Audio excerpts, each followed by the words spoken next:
Hello viewers, welcome to Vidhya's cookbook. Like, share, அப்புறம் subscribe பண்ணுங்க. இன்னைக்கு நம்ம பண்ண போறது பருப்பு தொகையல். தோரம் பருப்பு 100 கிராம், 2 மிளகா, 2 ஸ்பூன் தேங்காய், பெருங்காயம், உப்பு தேவையான அளவு, எண்ணெய் வறுக்கிறதுக்கு. வாங்க நம்ம பருப்பு தொகையல் செய்யறது எப்படின்னு பாப்போம். இலுப்பச்சட்டி காஞ்ச உடனே 2 ஸ்பூன் எண்ணெய், 2 மிளகா, தோரம் பருப்பு இதை நம்ம நல்லா வறுத்துப்போம்.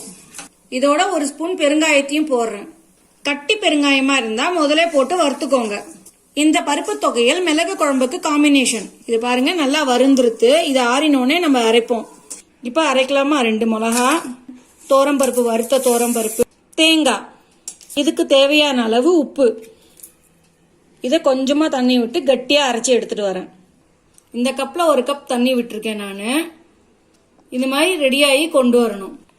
சுவையான பருப்பு தொகையல் ரெடி ஆயிடுத்து. தேங்க்யூ வியூவர்ஸ், எங்க சேனலை பார்த்ததுக்கு. ஓகே, பாய் பாய்.